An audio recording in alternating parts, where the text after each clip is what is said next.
Hello students friends, this is Raghu Vinod from स्केशंस academy. जैसा कि आपको पता है कि हम डिफरेंट डिफरेंट टॉपिक्स वगैरह आपके साथ एजुकेशनल टॉपिक्स आपके साथ डिस्कस करते हैं अपने यूट्यूब प्लेटफॉर्म पे। और उसी सीरीज़ में आज हम डिस्कस करेंगे world happiness report. World happiness report आपके साथ डिस्कस करेंगे हम इस सीरीज़ में। वर्ल्ड हैप्पीनेस रिपोर्ट 2023, ये report United Nation sustainable development solution network द्वारा रिलीज़ की जाती है और ये हर साल रिलीज़ की जाती है। 2012 से लेकर अब तक ये एनुअल रिपोर्ट है जो हर बार United Nation sustainable development solution network द्वारा रिलीज़ की जाती है। और इसका मेन पर्पज़ क्या है कि ये जो डिफरेंट कंट्रीज़ हैं, स्पेशली ये यूनाइटेड नेशंस की आगे एक ऑर्गेनाइजेशन है सस्टेनेबल डेवलपमेंट सॉल्यूशंस नेटवर्क, जो इस रिपोर्ट को रिलीज़ करता है। और इसका क्या काम क्या है, इसका पर्पज़ क्या है कि ये डिफरेंट कंट्रीज़ को बेसिस ऑफ हैप्पीनेस पे ये रैंक करता है, किस कंट्री में हैप्पीनेस कितनी है इस बेसिस पे। और इसके लिए वो वेरियस फैक्टर्स, मतलब जैसे इकोनॉमिक, जैसे हम आगे करेंगे इकोनॉमिक, हेल्थ इंडिकेटर और कुछ मतलब और भी अलग अलग प्रेजेंस एब्सेंस ऑफ करप्शन वगैरह कुछ फैक्टर होंगे जो हम आगे डिस्कस करेंगे इसमें रिपोर्ट में। उस बेसिस पे ये दिखाता है कि किस कंट्री में इंडिविजुअल जो लोग हैं, उस जनता है, किस कंट्री में कितनी खुश रह रही है। और वर्ल्ड हैप्पीनेस रिपोर्ट 2012 से, जैसा कि मैंने आपको बताया, 2012 से ही रिलीज़ की जा रही है। और मोस्ट ऑफ टाइम ये 20 मार्च को रिलीज़ की जाती है रिपोर्ट, क्योंकि 20 मार्च को हमारा international day of happiness celebrate किया जाता है। 20 मार्च को international day of happiness celebrate किया है। इसी वजह से जो वर्ल्ड हैप्पीनेस रिपोर्ट है 2023, United Nations Sustainable Development Solutions Network programme इसी डे पे, मतलब इस रिपोर्ट को पब्लिश करता है। इसका कैसे, इसमें वर्ल्ड हैप्पीनेस रिपोर्ट में कंट्रीज़ को रैंक कैसे किया जाता है, जैसे कि अराउंड 150 कंट्रीज़ हैं। 150 कंट्रीज़ में से कुछ ना कुछ मतलब सैंपल लिया जाता है लोगों का, हर एक कंट्री, जैसे इंडिया से ले लिया, चाइना से ले लिया, यूएसए से ले लिया। और उन सैंपल लोगों के बीच, जैसे एक सैंपल मान लेते हैं हम 10,000 का सैंपल ले लिया, और उन 10,000 लोगों से पूछा जाता है कि आपके डिफरेंट फैक्टर्स के आधार पर आप कितने खुश हैं, आप के देश में खुशी कितनी है। ये सारा मतलब उस सैंपल के आधार पे डिसाइड करके फिर उस देश की कंट्री, उस कंट्री की हैप्पीनेस डिसाइड की जाती है। इस साल इस कंट्री ने इस साल इस हैप्पीनेस रिपोर्ट में 136 कंट्रीज़ को रैंक किया गया है। लास्ट ईयर अगर हम 2022 की बात करें तो तब 146 कंट्रीज़ को किया गया था। और इसमें 6 फैक्टर्स को, मतलब हैप्पीनेस को मेज़र करने के लिए 6 फैक्टर यूज़ किए जाते हैं। जैसे सोशल सपोर्ट। सोशल सपोर्ट का मतलब यहाँ पे ये है कि लोगों को सोशल सपोर्ट कितनी मिलती है, एक दूसरे के साथ सपोर्टिव लोग कितने हैं किसी देश में, उस देश के वहाँ के लोगों की इनकम क्या है, वहाँ पे हेल्थ कंडीशंस कैसी हैं, हेल्थ फैसिलिटीज़ कैसी प्रोवाइड की जाती हैं, और फ्रीडम लोग कितनी एंजॉय कर रहे हैं, कितनी आज़ादी लोग एंजॉय कर रहे हैं, जनरोसिटी मतलब उदारवादी लोग कितने हैं उस देश में, और करप्शन की एब्सेंस कितनी है। भी करप्शन का ना होना भी इसमें एक बहुत बड़ा रोल प्ले करता है। मतलब अगर किसी देश में करप्शन नहीं होगी तो इट मीन्स वो लोग ज़्यादा खुश होंगे, ठीक है। और इसके बिना ये तो डिफरेंट कंट्रीज़ का तो किया ही जाता है, डिफरेंट कंट्रीज़ का तो हैप्पीनेस रैंक की ही जाती है, हैप्पीनेस कंडीशंस देखी ही जाती हैं।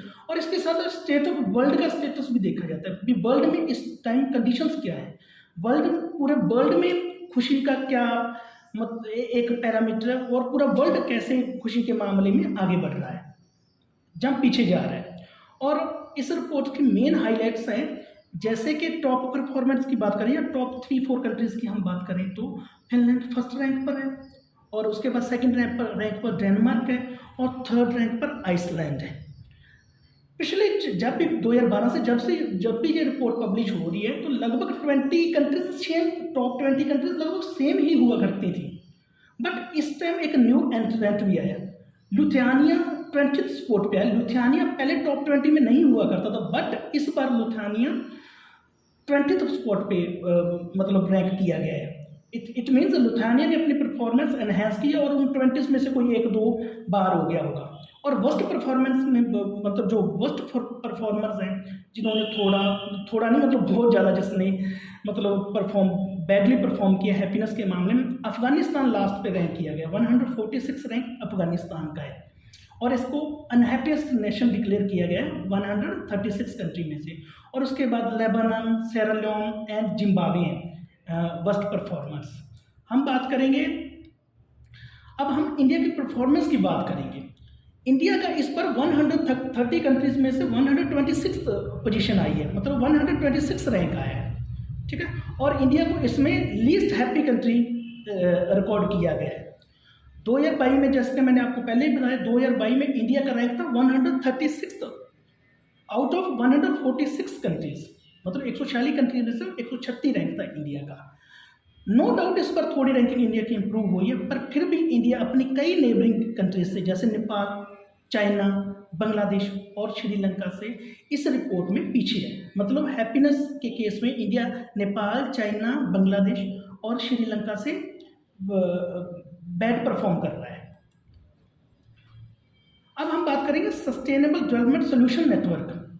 सस्टेनेबल डेवलपमेंट सॉल्यूशन नेटवर्क वही ऑर्गेनाइजेशन है जो वर्ल्ड हैप्पीनेस रिपोर्ट रिलीज करती है।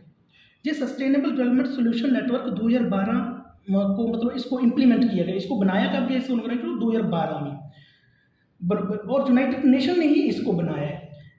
इसका मेन पर्पस क्या है, इस सस्टेनेबल डेवलपमेंट सॉल्यूशन नेटवर्क जो ऑर्गेनाइजेशन है, इसका मेन पर्पस क्या है?